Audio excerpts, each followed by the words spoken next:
Introduce you and everything. Here we go.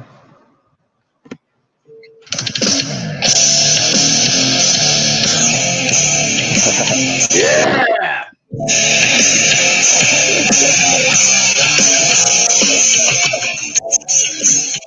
All right, here we are live with Master Phil in your corner, Totally Fresh in Undefeated Studios, and we have a special guest today, good buddy of mine, Rolando Garcia III. Rolando is awesome. We're gonna get into this. It's funny because I met. I say Rolando. We met RKC1. Yep. Together, right? Yeah. And then we went through RKC2 together. That's right. Yeah. And we hit it off. Both Jersey guys, both big time martial artists at the time. Rolando was running his studio for the Bad Factory Martial Arts. So I want to get into that a little bit. But prior to that, he graduated from a nice little Ivy League school, Cornell, right?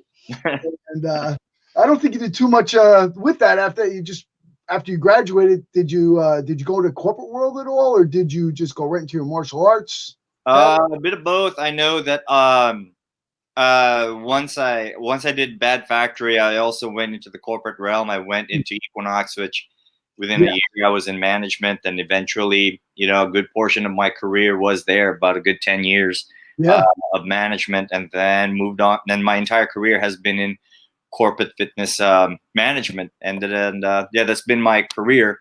And my martial arts practice has stayed pretty much a very sustaining part of my own practice. That's great. That's great. We all need our outlet, and we need to have our thing that's a little bit different than what we do every day at work. But I mean, I look at what you did, and after you got your RKC2, I believe that's when you got hired over at Equinox, right? Around that time. Yeah, it was that time, and it was an interesting time because those were the days, 2008, 2009, when Kettlebells was still like this unique kind of woo-woo thing where it had to be chained up.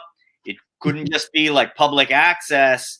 And now, 12 years later, everyone has a kettlebell. And apparently I found out that they're sold out right now. They're sold out. Oh, yeah. That's pretty wild. Somebody's calling. James Hill is calling in.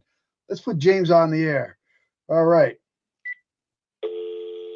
Okay, he's not on the air. All right. Okay, so we'll take calls later, though. But it's crazy. I saw that article too that kettlebells are 100% sold out. It's funny because when this whole situation occurred, I'm like, what the heck am I gonna do? Yeah. Because they shut us down. They said gyms are shutting down New Jersey on 8 o'clock on Monday, March 16th.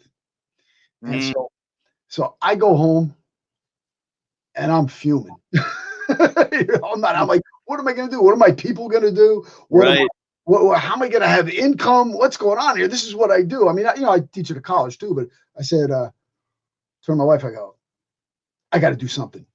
So I went with the Facebook Live, and what I did was I said, this is going to be a test for me as an instructor.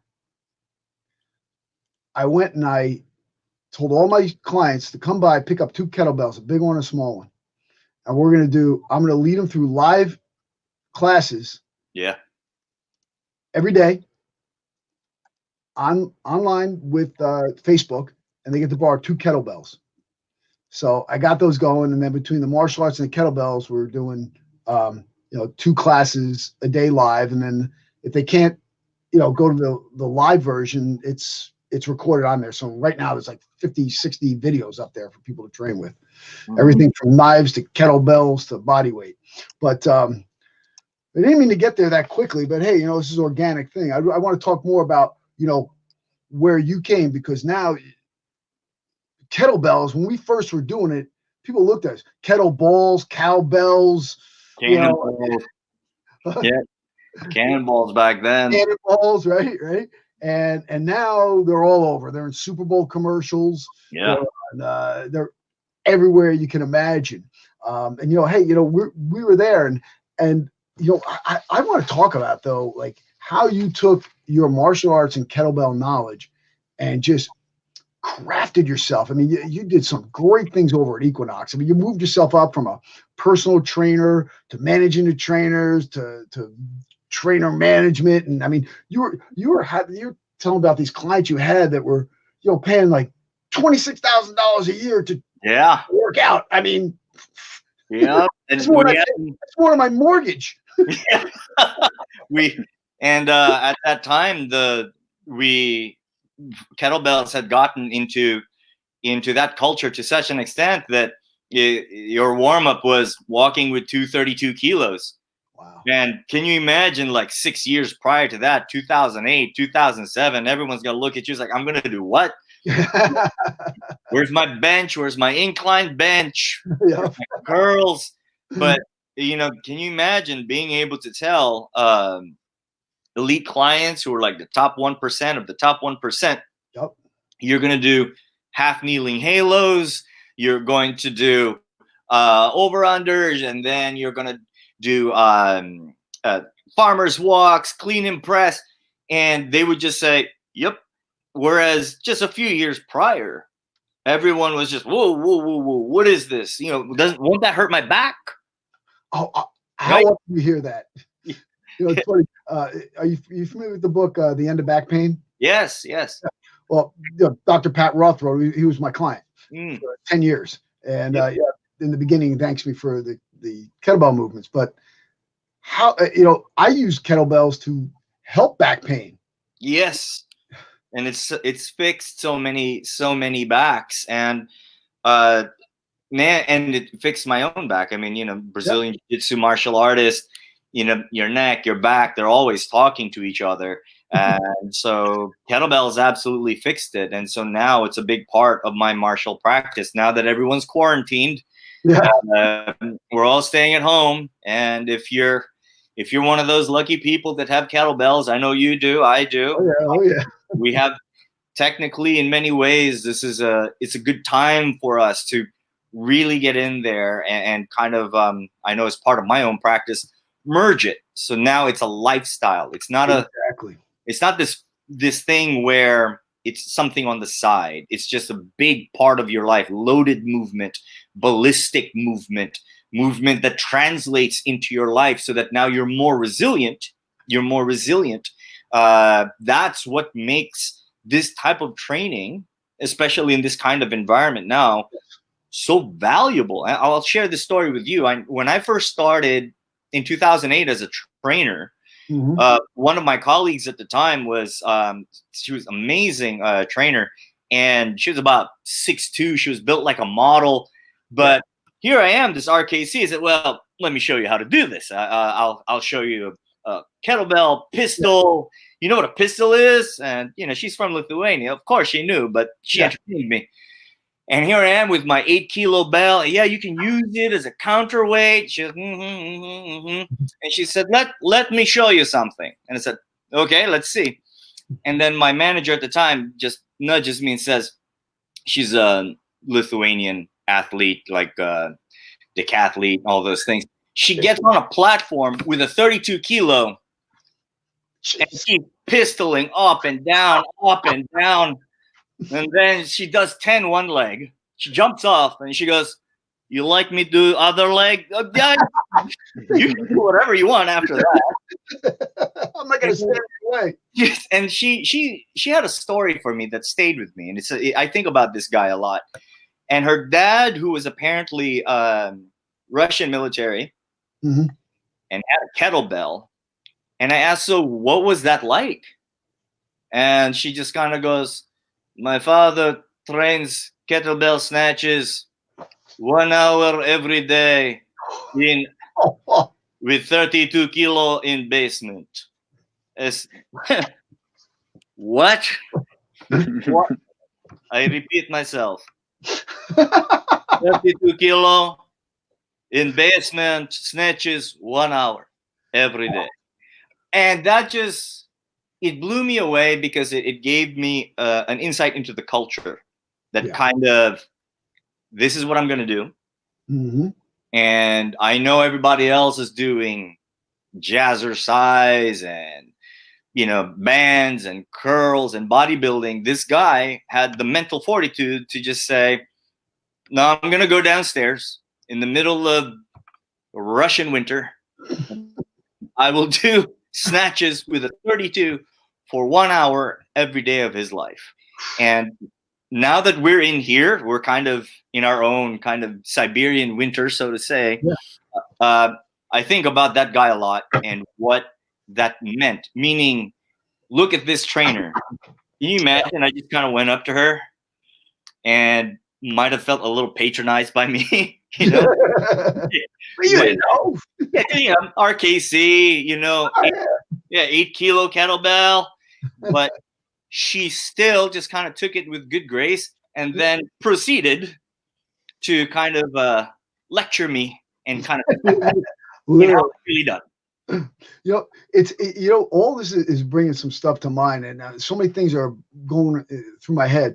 You know, my grandfather was a boxing trainer and old school guy, got me into this stuff, and he got me into the old catch wrestlers. You know, Frank Gotch, one of my favorite. I mean, just hardcore guys. Yeah, yeah.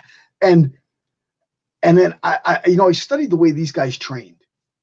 You know, I mean, they were minimalists.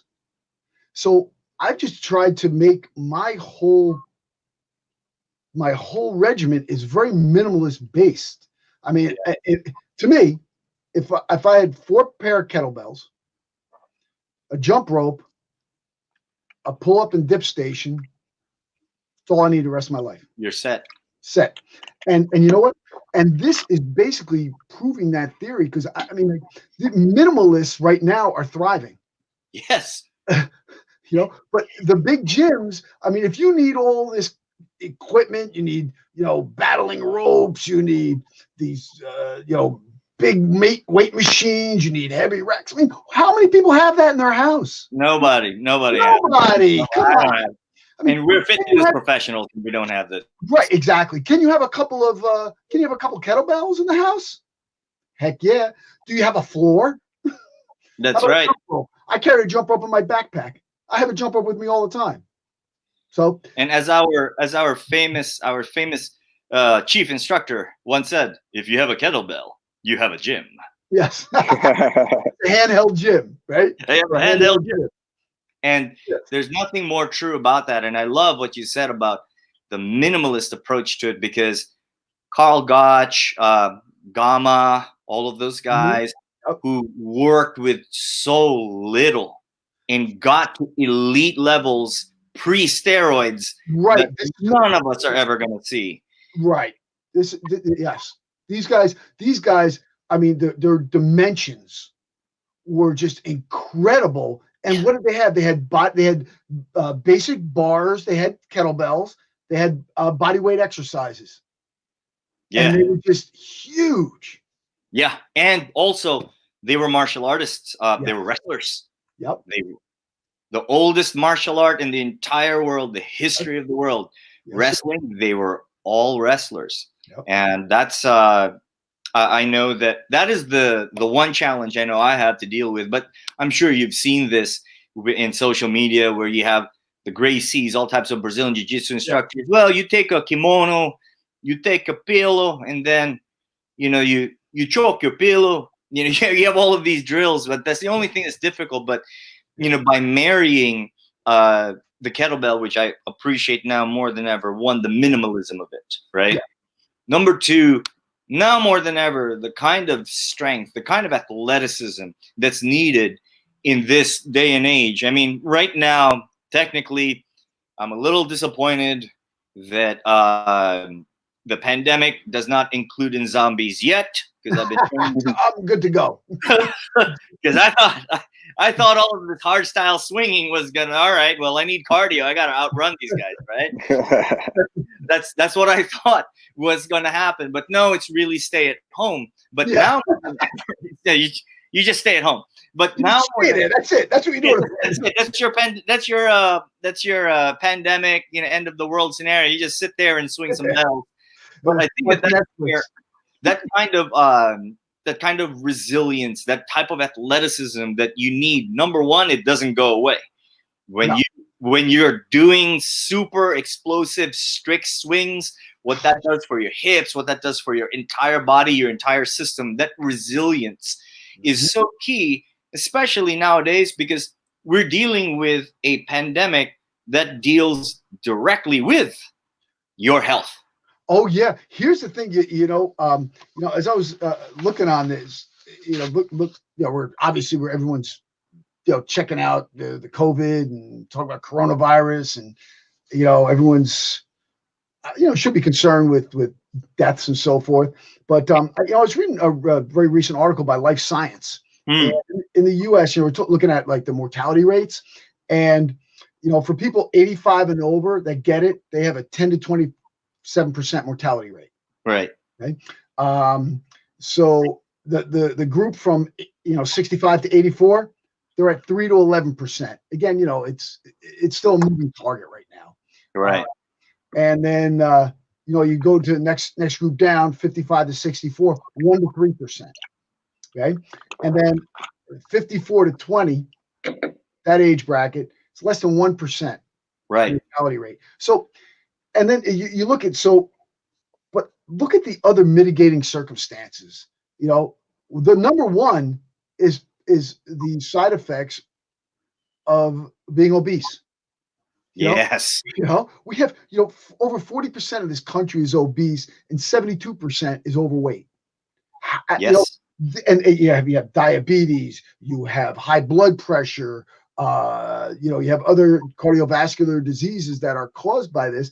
And you know what? When you have an extra stress, like a virus or a flu or something like that, it's going to attacks the system already. What are your chances of survival? And right. they're not really discussing this. This is not being addressed. And the one thing that's really, really getting to me here is that, the mainstream media and so forth, no one is talking about, hey, why don't we build our immune systems? Why don't we become healthier? Why aren't we taking vitamin D? Why aren't we jacking up the vitamin C?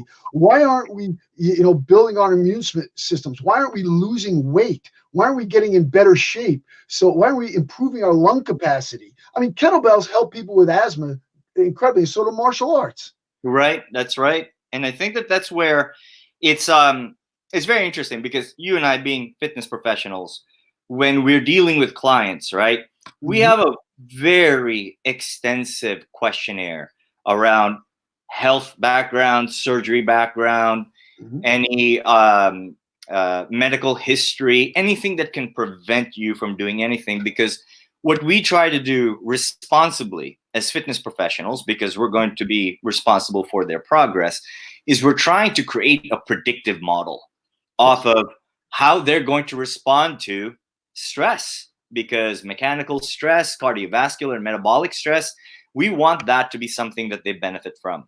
One of the things that is very frustrating to a lot of fitness professionals is that the only marker that we have for the population and this is where I'm seeing it in social media, people that I've spoken to about how to deal with this, is that you're really only dealing with one marker, which is chronological age. And you mentioned all of it. People 85 and up, well, we're seeing on social media that the guy's 104 years old, beat it. And then they ask him, how do you feel? And then he goes, I don't know, just want to go home. that was carried by a news outlet. That's all he said. But then you have people who are much younger, and it's on social media, and that person died, and it was a very horrible death. So clearly, a population that is saying, hey, we're being told that if you're older, you're at risk, but you're younger, you're not at risk. But we're seeing other outlets carrying, yeah, but young people also get it and then they die. And then old people also get it, but they don't die. A big part of what's causing the confusion is that we don't have a predictive model. You and me, we have FMS. Yeah. We have the Carbonin formula. We have in-body, body calipers, movement calipers, not movement calipers, but we have movement screens. Hey, let me see how you deadlift. Let me see how you squat. Then we can create a predictive model to a client and then say, based off of this, this is what I'm going to recommend. And this is how it will affect your body composition, your VO2. So that's a lot, in my opinion, of what's hurting this population. But that said, and I mentioned this in our conversation recently, one of the things that is always bothering me around the conversations with COVID is, well, what if somebody has good body fat composition between 8 and 15? How does that affect them? How does it affect them if their VO2 max is of a particular number? How does it affect them if they have a high rate of eccentric contraction of the heart? So, because what we're trying to do, all of us, as intelligent individuals, intelligent population, wherever you fall in this, is, well, I understand we're at war. I understand we're at war with the virus. How do I prepare? And how do I arm myself? And if all you're getting is just stay at home and be quiet. Yeah, wash your hands for 20 seconds. And wash your hands and sing happy birthday twice. Right. There's a part of this very educated population that's going to say, you know what? I need a little more than that. Yeah. And that's where I think a lot of this frustration is coming from. Yes. You know, the other thing that's not being addressed, you know how you're talking about, you know, the promoting pot smoking. All right. I don't know your take on that, honestly, but when you're smoking and you're vaping and doing things of that nature, what is that doing to your lungs? Right. And what is it? And where does this particular virus attacks the lungs? So you're telling me you're putting in something that's several, you know, anywhere from 500 to 800 degrees heat into your lungs, destroying lung tissue, diminishing your capacity, and then you have this virus that invades it. I mean, I'd like to see those statistics on how many of those young people were they pot smokers, were they vapors. I don't see any of that. I don't see how. I don't even see. No, we won't. You're not going to see that. You know, maybe you see a picture of a guy in his 40s who dies from it, and you know what? The ones I've seen haven't been in such great shape. I love that you said that because, again, I hope I don't get in trouble here, but I'll say it anyway. Yeah.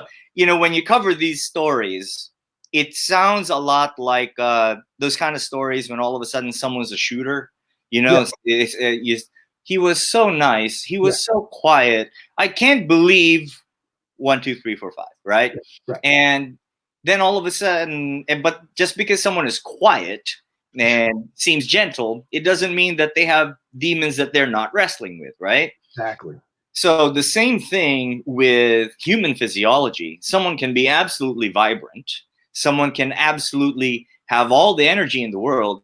But all right, so did anyone take a look at their blood panel recently? Did anyone take a look at their C-reactive protein count? Did anyone take a look at their testosterone count recently? What is their biological age versus their chronological age? What is the mitochondrial biogenesis count? So when we say someone was so young, so energetic, I guess COVID just pretty much takes everybody. As a fitness professional, there's a part of me that says, all right, let's play safe and sorry. But the professional part of me wants to say, I think we ought to dig a little deeper. And to your point about vaping, oh my God.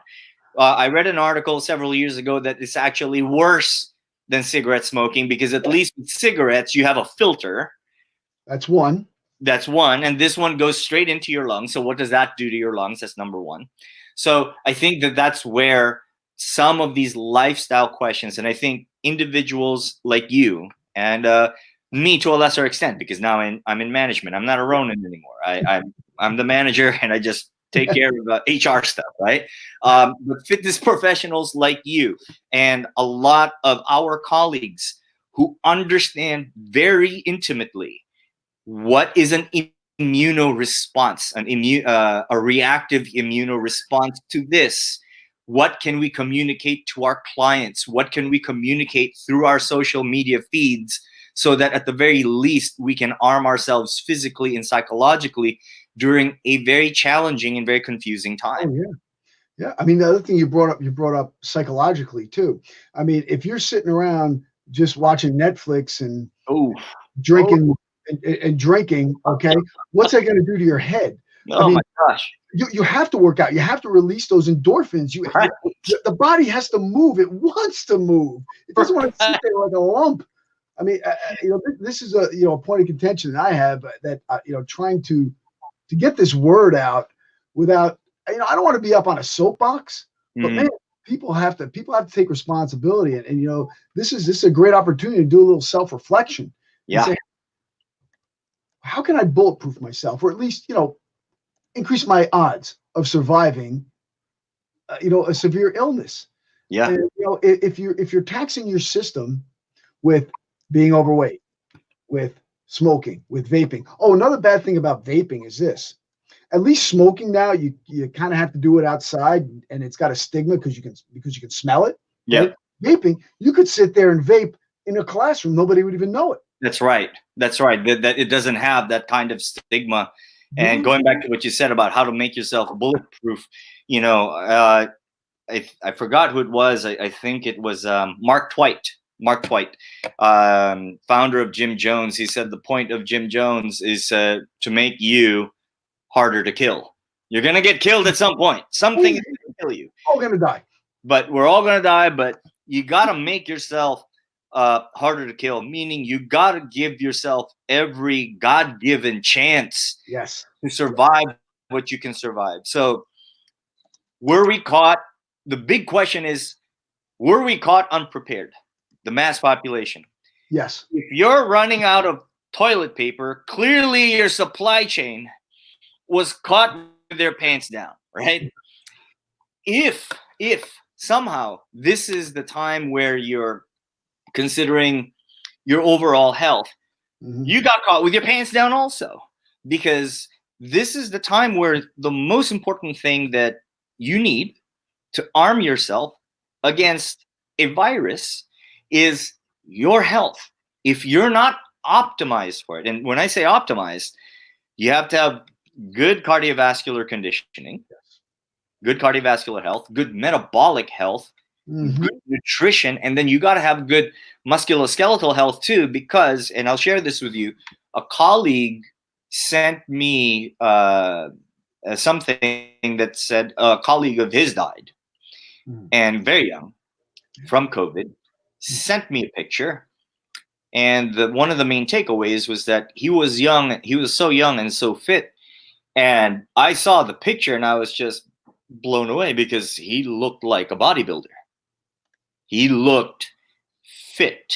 But one of the main paradigms that we've been talking about in the last 8 or 12 years, as this has evolved, is you can be healthy but not fit. You can be fit but certainly not healthy. Yes. So the conversation now has broadened. So we can't just say, even if you're fit, COVID spares nobody. Well, wait, what was your blood panel? What were your levels of stress? What were your inflammation markers? Yeah. So it does lead to that type of thinking and conversation. Oh yeah. Because people are, they want to point out to one thing. It's always a multi-pronged approach. Yeah. You have to be healthy. You have to be fit. You have to be careful of what you put in your system. How many times have we seen people who, they're thin, but like you said, you take their blood panel. It's horrific. They have high cholesterol. They have terrible muscle tone. And then you can say the same thing right now about what's happening to our economy, right? You have some companies or you have some individuals, on their social media, they have the Ferrari, they got the Rolex, and oh wait, we're shutting down for a month. Yeah. Oh my God, I got to liquidate everything. It's like, wait. So how well off were you? Yeah.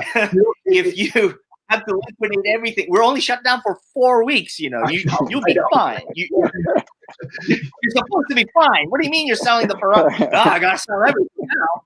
I gotta pay my creditors. I gotta pay my creditors, Vinny the Shark, all these other guys.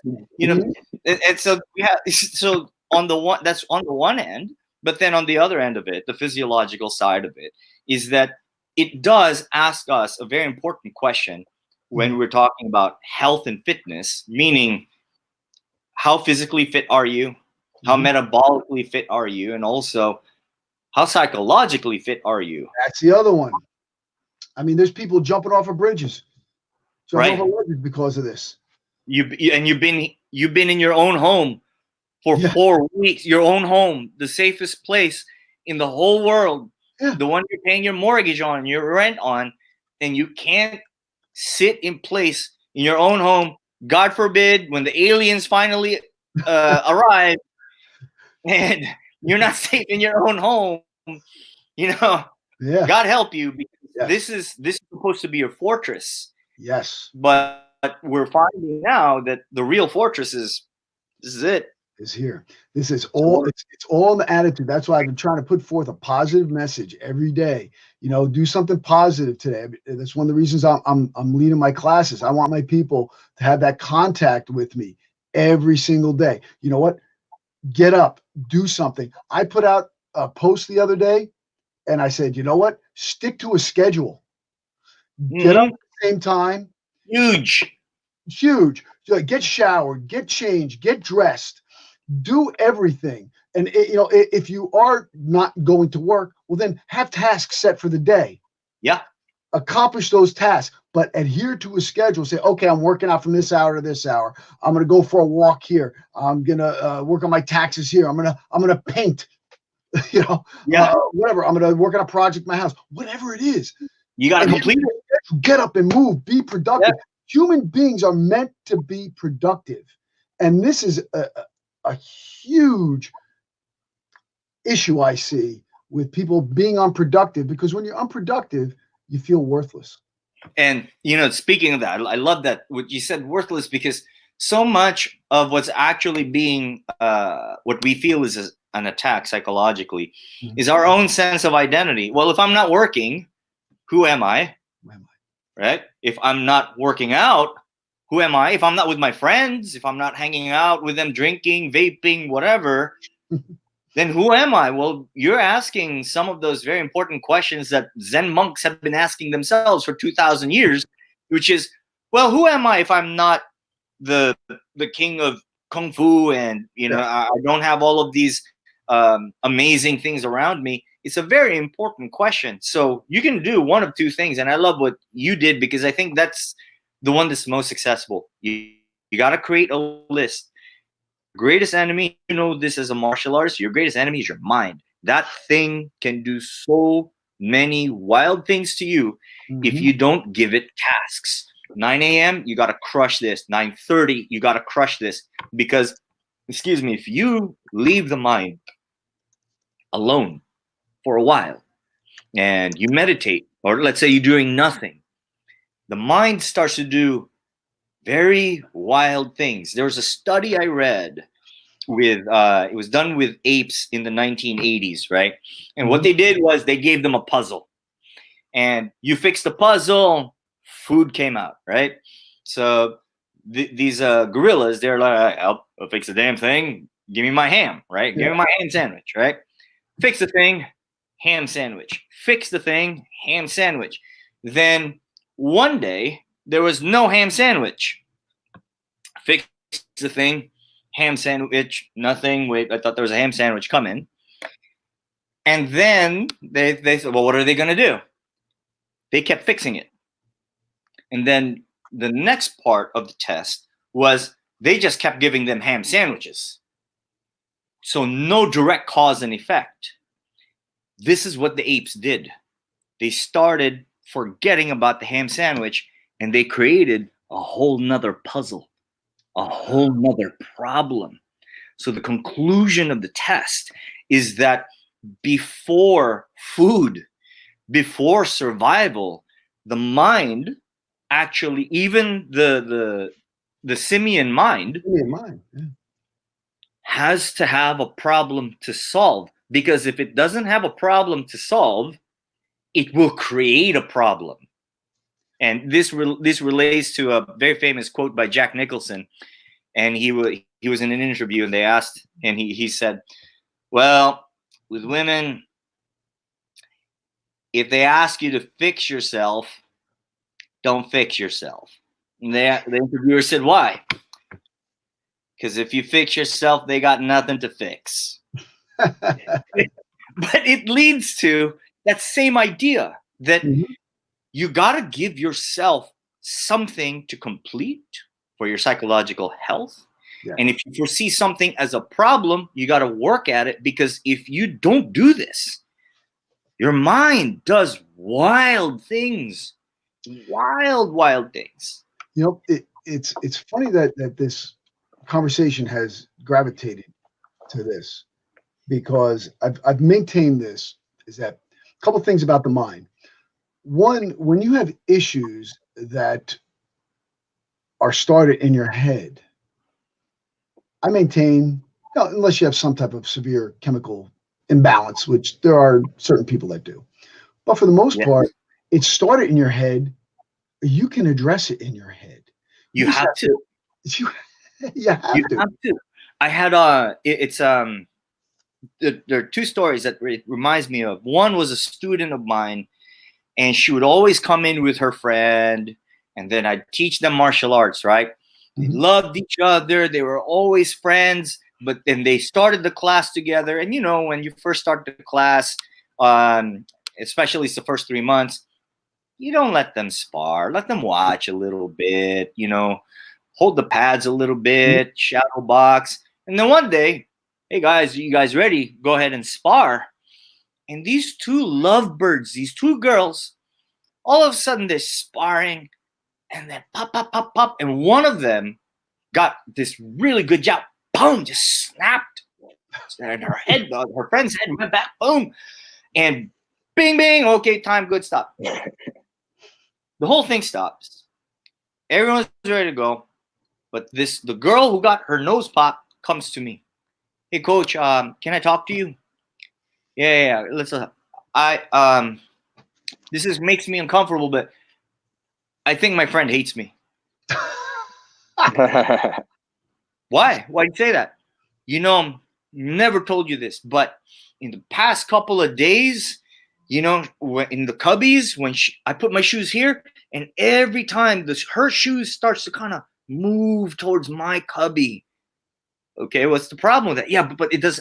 And then before you know it, it's also her hand wraps. Her hand wraps a little more towards the cubby, and I think like she's kind of threatened by me. And today it really came out. I said, well, what do you mean?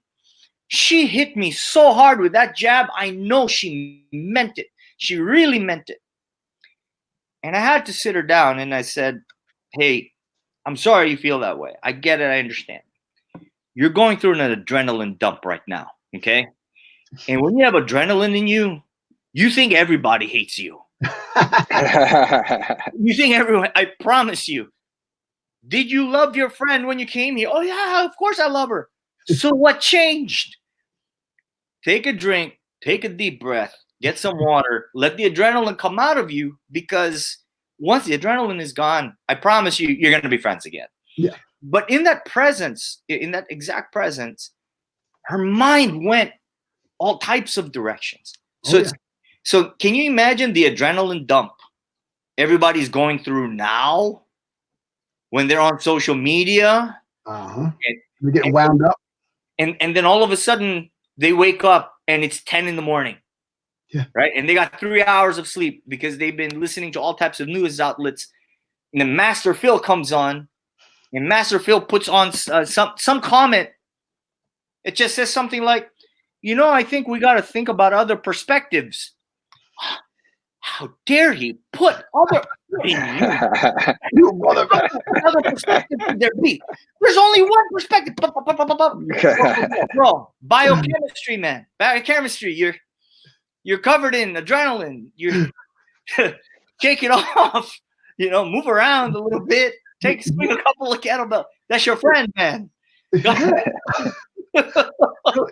It's so funny because when we're talking about this stuff, it also leads into other things about what happens with the mind and the psychological realm. Is that our bodies are made to deal with stress and ups and downs. Yeah. They're made to. And the thing is that, if you go way back when we were created, running around the jungle, whatever, and, a lion's chasing you. Hey, come on in, kiddo. A lion's chasing you, and you get that adrenaline up here, right? And you know what? Oh, yeah, you gotta get out of there. And you deal with it. Right. Now, I think the problem with now is that, we don't have that. So the mind left to its own devices. And if you're not busy focusing on tasks or being productive, the mind is going to create these scenarios. Yeah. This is the lion now. This is the lion now. That's the lion. That's the lion. You can't get away from this lion. Can't get away from it. With the this is my daughter, age of my youngest. hey, Hi. how's it going? Good. So and so she doesn't understand. I try to limit her use of electronic devices because they will possess your soul. What? Your soul and destroy your mind. I know about the destroying mind, but I didn't know just possessing your soul. That sounds like a demon. It is. It's the demon. No. In the Tokugawa era, so there was a Japanese civil war that went on for like several hundred years. And after that, one guy came out and his name was Tokugawa, right? Then he told all the samurai, all right, so there are no more wars. I know you guys have been bred to do this for the last 500 years. Hate to say, guys, but there are no more wars. So I got to start laying some of you off. Which is true. He started laying them off. How do you lay off a samurai? Yeah, you just got. We're good here. We're good. And the worst part was he took all of their swords, which traditionally was like an extra 6 inches longer, and then the handle was another 6 inches longer, so you could really get that leverage. Like because you had to cut through all the armor. He cut both ends off. So a lot of the samurai swords that you see nowadays, the ones that are like from 1600s onwards, are actually the modified ones, kind of sanitized ones. Yeah. So these samurai, who their whole life was, I wanted to die on a battlefield with 80,000 other samurai. Right. Now you're telling me I have to be a farmer, right? This was horrendous to them. So what did they start doing? They started dueling each other. Yes. Because if you're a samurai and your sword was just cut in half, and you're walking down a road and you see another guy who also got laid off from the opposing side, by the way, you're going to lose it a little bit. Part of the problem that the Tokugawa had was he was getting reports. Hey, all the guys that we laid off? Yeah, well, they're killing each other on the streets. Not a good look. A good look. We got to do something. So the whole code of Budo around, all right, guys, we have a whole new creed. If you want to stay a samurai, you got to learn calligraphy. You got to submit these, right? So I can review. You got to learn how to do the bonsai tree thing. Yep. You got to learn the tea ceremony. You got to learn how to do all these mundane things if you're going to stay a samurai. So if you're going to stay a samurai, you got to learn how to do these very mundane things. So I'm sure, because we have this very, very nice image of a samurai being very peaceful, making the tea. But I'm sure there were a lot of them like, freaking Tokugawa. I got your tea right here. Here's my calligraphy. Right. So you got that. But the point there is the same. What do you do when you take away someone's thought process around their identity, and now they don't even know how to relate to themselves? Well, that's kind of what's happening here right now with our quarantine. Yep.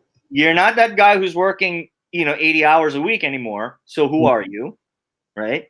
Yep. You're not that person who hangs out at night with your friends. Oh yeah, and that side hustle that you've been meaning to work on, but you never had time for. No excuse. Now what? All types of cognitive dissonance, all types of narratives are being blown up.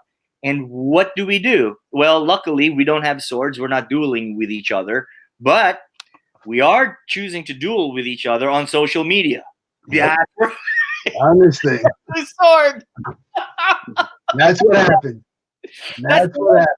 And it's over dumb things. Stupid. That's like, I loved Return of the Last Jedi or whatever the hell that movie. I loved the Last Jedi. What? Shh, here we go. How could you love that? Rian Johnson ruined that. Yeah, it was hard. He did ruin it. He did ruin it. Jar Jar Binks.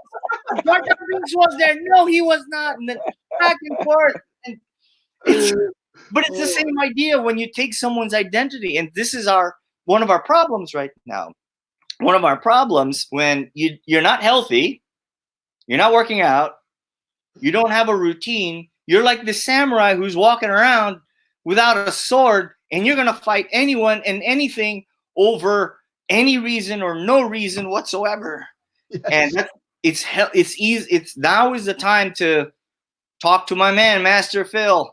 I'm a general manager now, man. I'm a regional. I'm the corporate guy. If you have an HR issue, you come talk to me, okay? But the guy who has the actual knowledge, my man, Master Phil, and all of our colleagues, Mac Shank, all those guys, reach out to them. This is the time, because if you don't do it, you're gonna weaponize that iPhone and after 4 more weeks of this, what's gonna happen? Nothing. You're back to the same job you hate anyway. With a lot more enemies. Rolando, a lot more points.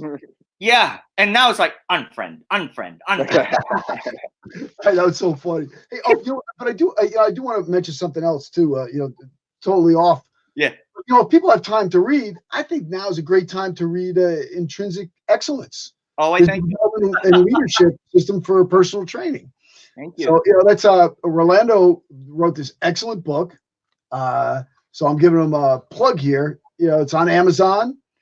You can do Kindle if you like. I like a real book though. I like real. Yeah, books. Me too. Yeah. As you can see right here, right? Yeah. Well, I got my stuff's back there. And nice. Yeah. I will say this about Intrinsic Excellence, that the goal of it at the time when I wrote it, it was really about, well, how do you become successful as a personal trainer? Yeah. But the real goal of the book was to kind of position it in everybody's minds that whether you're a professional trainer or not, you're always teaching someone something. You're always training someone something, whether you're modeling it or worst case, you're not modeling it. So it is important. Like I mentioned in one of the chapters around sales, somebody offers you an objection. There are 3 ways to address it. You can negotiate, you can be a little professorial about it, or you can partner with them. That's a life skill. Yes. That's actually a life skill. And again, you're talking to somebody, especially nowadays, where you have very diametrically opposed points of views on everything. The Last Jedi, yay or nay? COVID, yay or nay? And it's very, very polarizing. Yeah, it really is. It is very polarizing. And what I was hoping to do with the book ultimately is that there are life lessons in there wherein and you and I deal with this all the time, especially when I was a trainer. Mm-hmm. You have somebody who clearly is in need of your services, very obese. And they come to you and they say, my doctor gave me a note, told me that my BMI is 28. And my goal is to go to my high school reunion, meet the love of my life there because I love him so much after all these years. I don't want to fit in this dress and I'm going to make it happen. What do? You give her or him a questionnaire and base off and maybe get a little body fat caliper action going, maybe some FMS going. Then at the end of it, you present them something so beautiful, almost medical grade in terms of how you put together the data, how you analyzed it, and then the prescription. This is 10 times better than doing any like lipo interventions or anything like that. And all you got to do is stick with Master Phil for 16 weeks. And then, sure, whatever. Yeah. How much does it cost? And you give them a number, which is probably the number that they blow on one weekend in the Bahamas anyway. And this can change their lives. And this is what you run into. What? Yeah. Why would I do that? That's too expensive.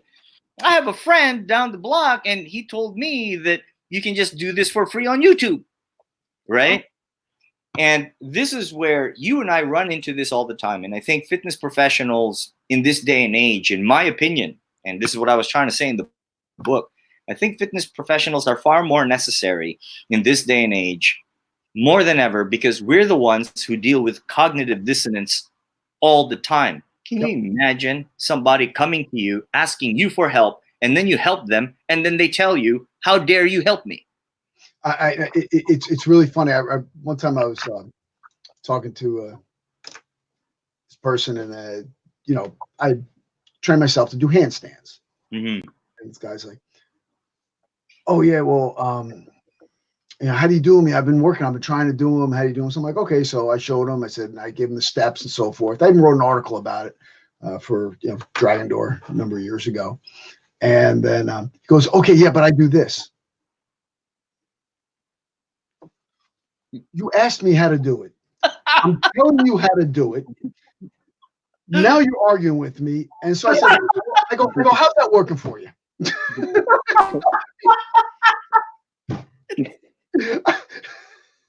Another great one. This is funny. You're going to love this one. Okay, so people say, my gym, we have classes, and it's only like $165 a month.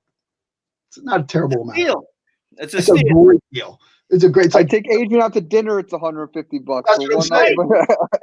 It's funny. They open up a new restaurant around the corner from my gym. Right there is a line of people around the corner to get into this restaurant with their bringing their wine or whatever they got in their bag and so forth. And they're going to drop more than that night. That's right. No doubt.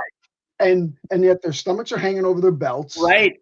The backs are here, and then they complain that they have blood pressure pills, or that they can't lose weight, or they need Viagra or whatever. And I'll tell you what,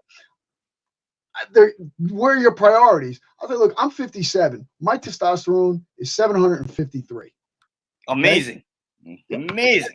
It's because I take care of myself, and because of the explosive power training. Okay, I take nothing. Okay? Awesome. And I tell you, with the kind of like the example that you lead, with on your social media, with how you continue to tell everybody, hey, at this age, you're probably like the better athlete now than when you were 37 or even 27 years old. Oh yeah, I'm actually, I feel great. Yeah, I would. I mean, I hope I stay this way, but I feel incredible. I mean, the modalities that I train in right now just help me regenerate. And I mean, I'm doing 2-a-days right now. I feel like I'm in a fight camp. Awesome. You're awesome. I'm doing something very similar. And again, I think a lot of it also comes from you being a very disciplined martial artist. And I think that this is where, individuals like you, individuals who understand the struggle that's real for everybody. It's very real to have to stay home. I had a conversation with my parents about this. Mm-hmm. And interestingly enough, here's a funny story for you. My dad, who's my first martial arts instructor, and to this day, my martial arts instructor, to this day, right? So I had a deadline yesterday. I had to send him video of movement with Filipino sticks, right? Long, short, medium, and he gave me this assignment 2 years ago. Yesterday was a deadline. So I sent the video. My dad's like training every day. He has his own setup. He's got sticks, metal rods, everything, you name it. He's doing it, right? So he's doing this thing. I send the video, and if he's pleased, he'll call me himself. Yeah. If he's not too pleased, he'll have my mom text me. Right? Please don't text. I got the text. So I get the text.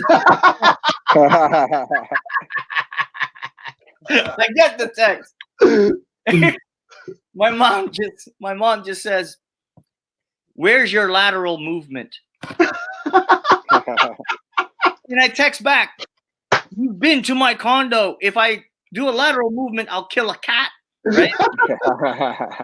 Right? Oh, it's classic. So of course I call and I explain to my dad, no, Dad, this movement you gave me, I had it. You saw that? Yes, I saw that. And then what about this? Is this, Dad, you're being a little too hard, right? Mhm. So I hand over to Mom. Mom and I start talking about something else. Okay, Mom, I'll let you go. I'm glad you're happy. You're safe. Love you. I'm hanging up and I'm here in the back. Lateral movement. Dude, I love that. That's awesome. Hey, look, Hardcore. that's But now more than ever, I'm thankful that I have this. yes. Holy smokes, how thankful I am that my dad and my mom was the one who taught me this, because when I was a kid, I wanted to hang out with everybody all the time. My mom, the time will come where one day you're gonna have to learn how to be by yourself. Now what are you gonna do? Right?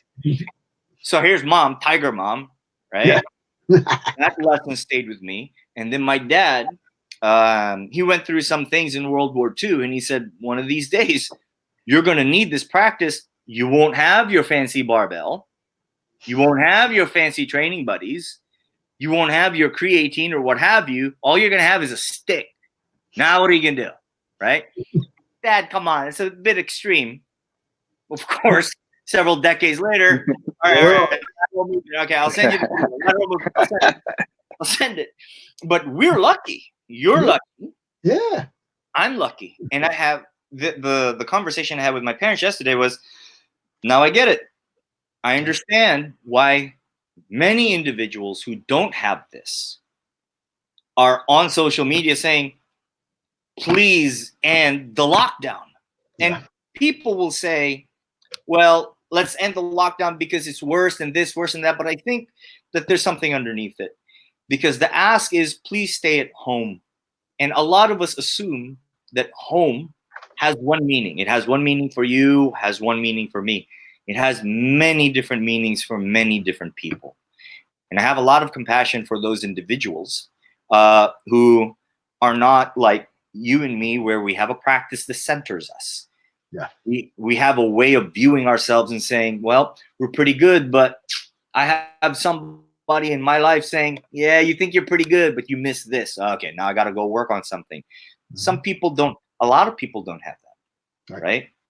And so now they're at home. They already binged on every TV show you can find. And they've already texted everybody in their contact list. They've texted all of their exes already. But now there's another 4 weeks of this. Now what are you going to do? Your mind does its thing again. Yeah. Yeah. Again, we need purpose. We need purpose in life. Yeah. And regiment, and we're bred with the discipline, and being organized, and that goes a long way. It goes a long way. And it's good to keep you centered. And hey, look, there's nothing wrong with watching TV or whatever, but have balance. Got to have that balance. Gotta get up. Gotta get up. I know that especially with the Japanese, because I'm studying Japanese swordsmanship nowadays. So while I'm studying Filipino martial arts with my dad, and Filipino martial arts with my other instructor, Armando, a really cool guy. I love him. He's like a brother to me. I'm also studying Japanese martial arts. And you want to talk severe, man. Yeah.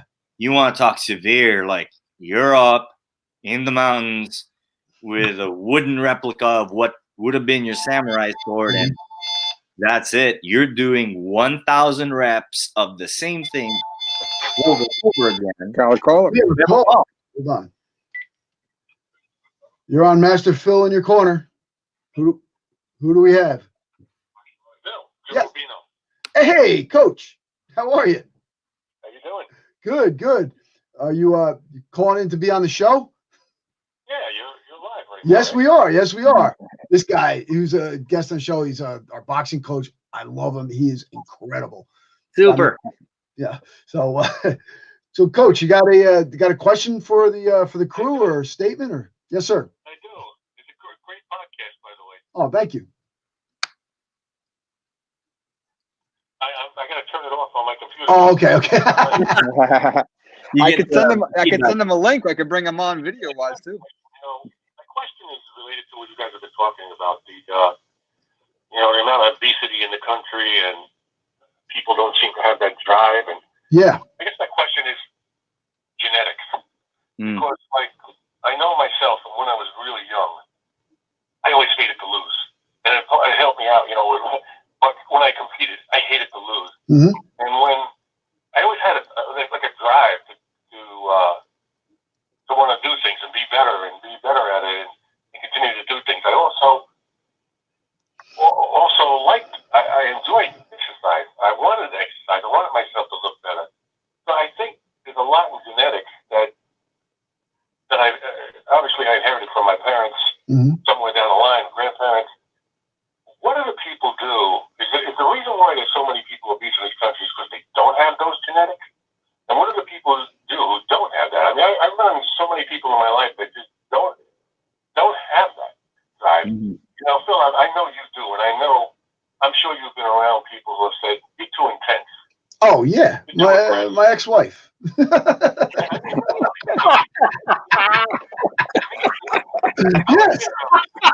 Is that the reason why there's so many people that are obese in this country and aren't exercising, aren't working out? And if so, what can they do, though? If they don't have it genetically to be that way, what can they do? Well, I mean, in my opinion, this is just, basically just my opinion on this, that it's always more than one element. Yes, people do have a genetic predisposition. But if you look at my direct heritage, my father was 2 inches shorter than me, about 100 pounds heavier, and died at 66 of a heart attack. Oh. So, where are my genetics? So you can't change your genetics, but you can only play the cards that you're dealt. But you can play a good hand and a smart hand by implementing this drive. The problem I see right now in a societal level is that drive and success are actually kind of downplayed, and actually even it's even seen as a negative, and assertiveness, especially for males, is seen as a negative attribute right now. People say, well,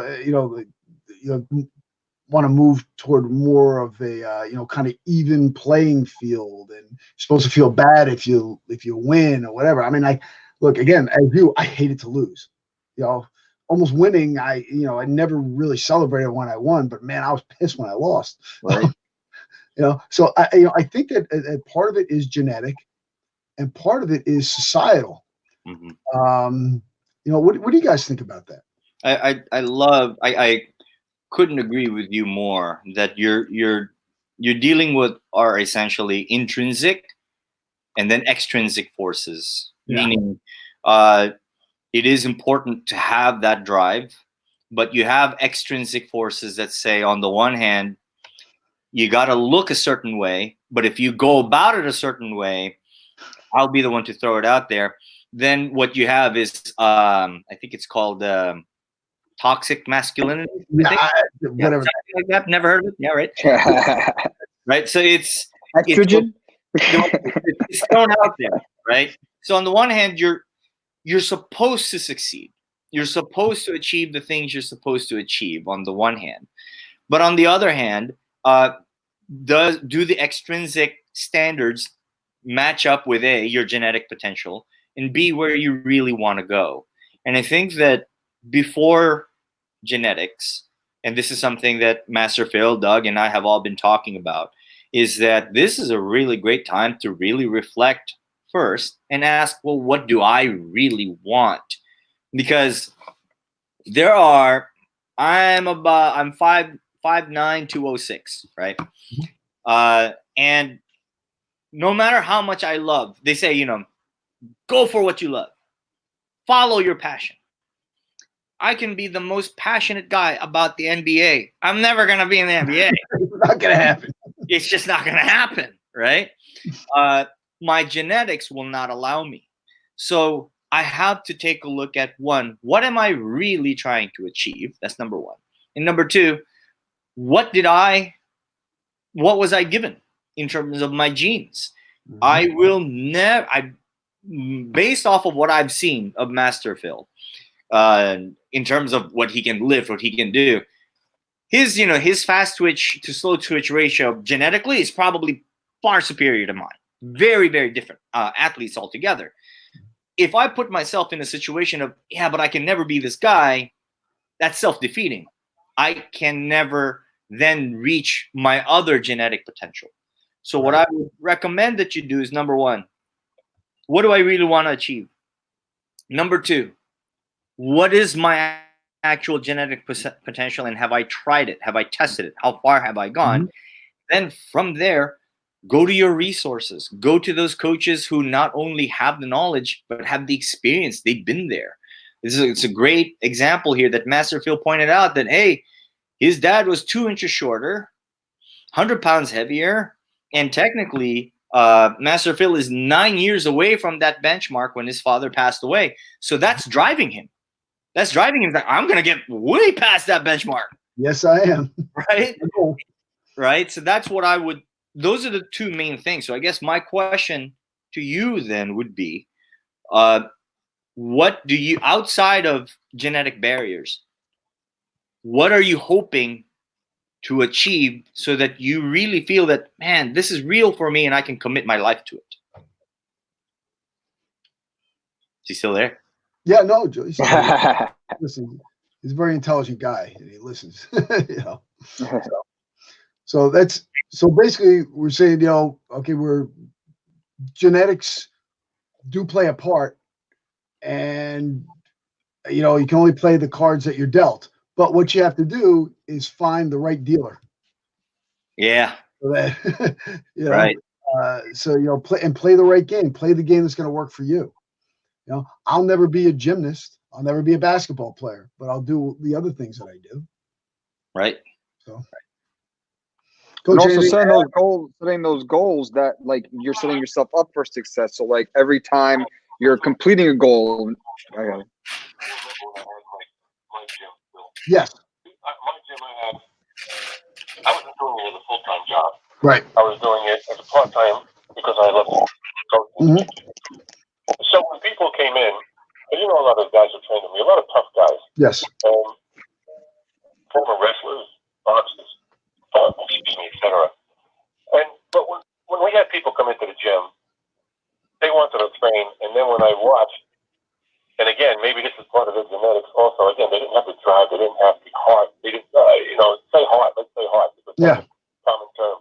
They didn't have it. So I tell them, there's another school a mile down the road that way. There's another school a mile down the road that way. Yeah.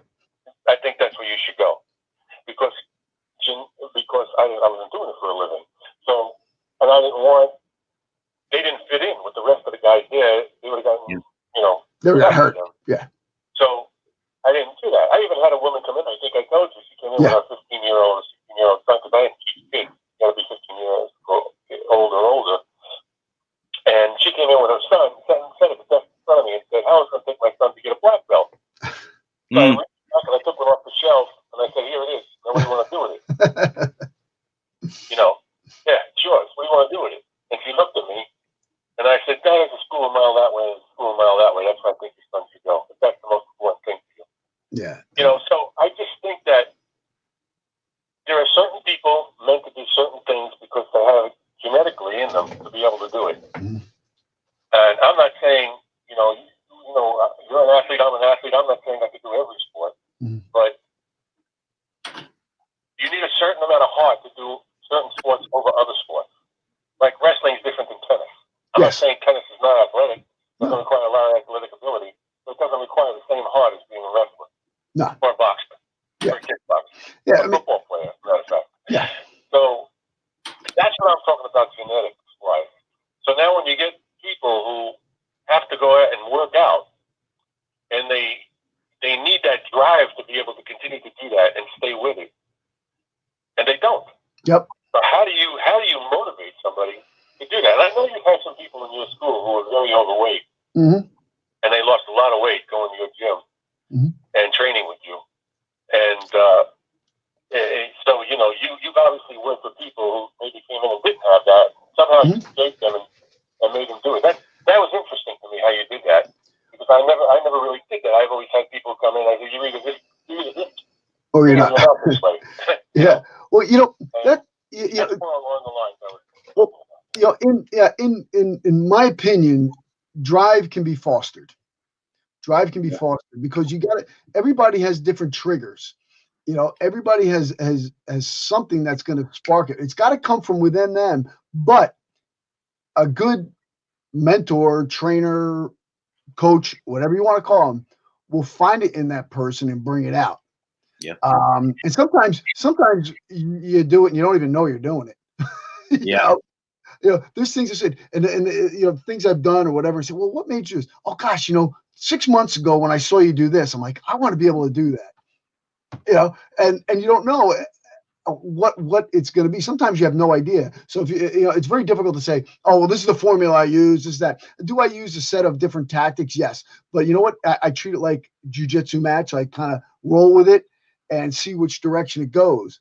And what is going to trigger that inspiration in that person. So, is drive connected to genetics? I don't know. Maybe. I think some instances it is. Yeah. But in other instances, it's hiding there because I've seen some people who can't chew gum and walk at the same time, and man, they got some serious drive. Yeah. And nothing will stop them, and they just keep going. They're just like they're just not going to stop, not going to stop. And you know what? They're going to be successful. They will have success. Maybe they're not going to be a world champion kickboxer, but you know what? They're going to lose weight, get in shape, and they're going to be better than they were before. Yeah. Yeah. And I think that's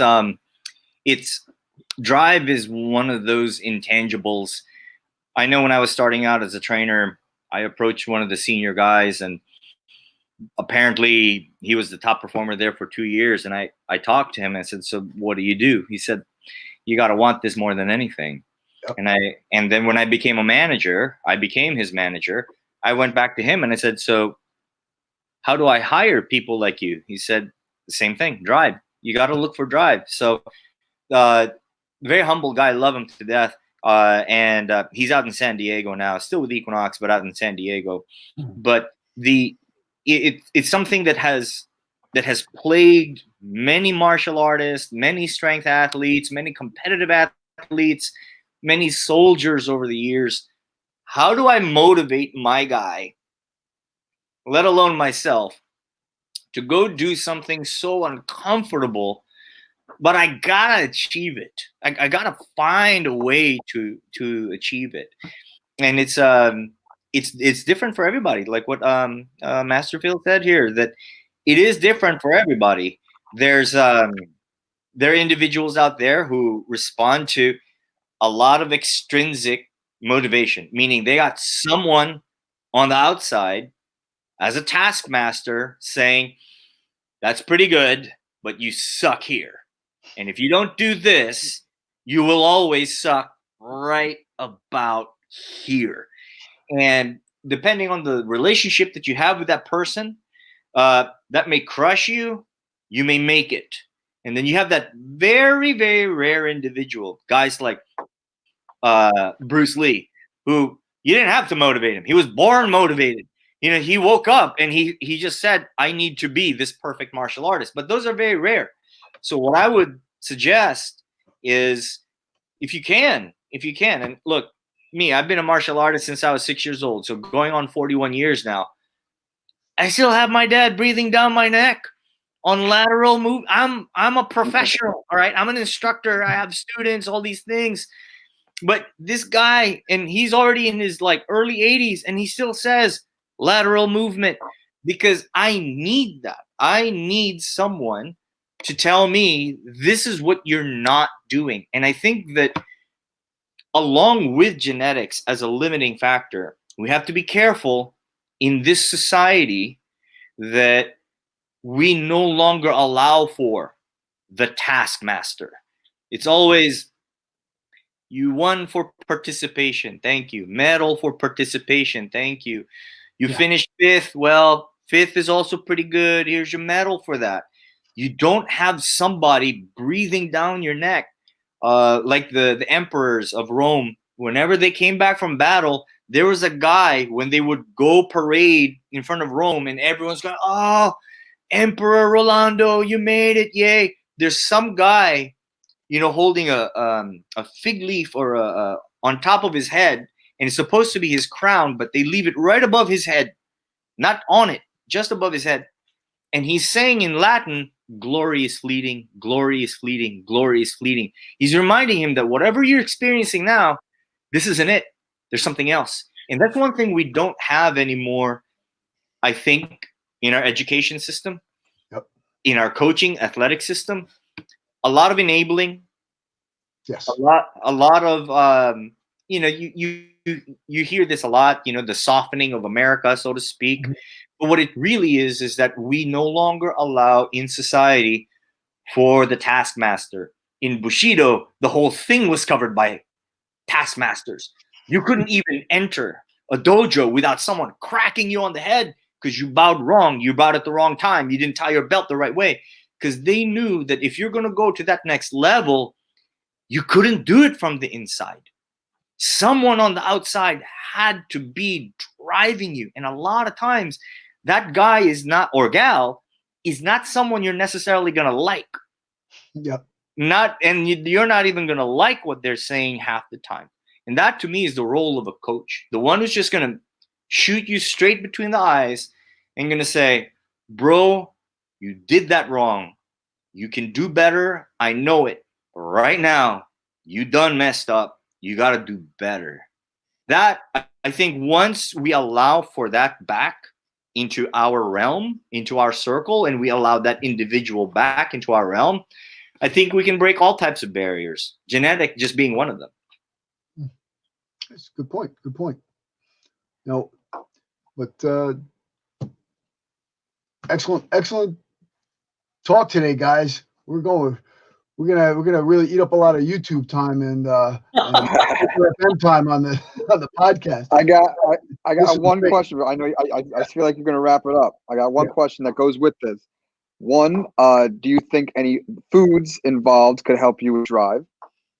And two, if someone wanted to get up and start doing something tomorrow and complete a goal, like what are some things they could do? Like I know, like the military, like they make their bed every morning, so they feel accomplished something, they finish a task, so they want to move on to the next task. Yeah. Is there anything like that?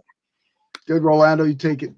I know as far as motivation is concerned, it's everybody's different. So in terms of food, right? What food can you ingest to help you feel more motivated? So first disclosure, everyone is different. They respond to carbs differently, respond to proteins. But if there's one food that you're going to need, it's an absolute superfood that you're going to need. As a macro, you're going to need protein in there. You're going to need it. I forgot what the source was, but one of the main reasons why they said that Cro-Magnon man was able to beat out Neanderthal man. I was just going to bring that up. Yeah, all right. So here we go. Because Cro-Magnon had a lower voice box. The Neanderthal had a higher voice box. So Cro-Magnon, since they had lower voice boxes, they could hunt and gather because they could speak in low voices. That way they could coordinate when they took down the mammoth elephant, right? The Neanderthals couldn't do that because they had higher voice boxes. They couldn't whisper because everybody could hear them, right? So the idea is that once they had protein, animal protein in their system, the brain was able to evolve. So number one, you got to get your protein in there. Good for your brain, good for your system. That's number one. The one thing I would do tomorrow, if you want to start, is the easiest, simplest thing. You've known this exercise your whole life. Get some good old-fashioned push-ups in there. Just bang them out. What do I say, Doug? Every time, yeah. Okay. What are the three? Let me put them up there. What are the three things you got to do every morning, Master Phil? Every morning I get up, 50 squats, 50 push-ups, 100 sit-ups, and 10 bridges. And then I do my neck exercise and stretch every day. It takes you 5 minutes. Bang them out. Push-ups, squats, sit-ups. What was the last one? Bridges? Squats, they suck the most. So I'm going to do squats. Excellent list. Squats, push-up, sit-up, bridges. Boom. And then get yourself a kettlebell. That's it. Start swinging. except you have to probably wait because there's none of them available. But, I've got a full set here, but each kettlebell is going to cost you about $2,000. I'm never going to. How much you want it? How much you want it? That's how badly do you want it? Hey guys, great talk today, Coach Joe. Thanks for calling in. And all right, great. Take care, Coach. So, guys, before we wrap up, I have to do my shameless plug because we do have the American Eagle Live. We have over 50 videos right now up on Facebook on my secret group. If you want to join it, just hit up us at philross.com or send me a PM and we'll get you involved. And also have the Body Bell Method certification. Body Bell Method certification. It's going to be online. When are we going to have that online, Doug? The certification will be up any day now. I mean, it's pretty much ready. So once people start ordering it, we'll be able to send it to them. Okay, great. And then we also will have one here at my studio in July on the 19th, and I'm scheduled to do one in Maryland. We're just picking out the date right now. I'll do one out in July 19th, correct? July 19th? July 19th, yep. July 19th, we're having a Body Bell Method seminar. Oh, and you also get ACE credits for it. So, Rolando, do you want to promote anything before we go? I know you're manager at Orange Theory right now. Yeah, no, I'm all good. I guess if anything, if I'm going to promote anything aside from the amazing certifications that you have, as much as possible, everybody here needs to be just a little more empathetic. Try to see the other person's point of view. Promote compassion, because I think that's what's this is what's going to get everybody through this thing. We don't have the whole picture. We don't completely understand. There's just as much information, and there's like twice as much misinformation. So if we're very understanding of each other, compassionate and empathetic towards each other, we'll make it through and we'll come out of this all the better. And I really believe that. I think we will, and I agree 100%. And we have to stick together. We're all in this together. Life, we're all in it together. Yes. Okay, guys, great work today. Again, Rolando, thank you for being on. You're an awesome guest. Dougie Fresh, always excellent. Master Phil, thank you. Oh, you're welcome. Master Phil signing off. Master Phil in your corner. Strength and honor. Woo! Whoosh. Whoosh.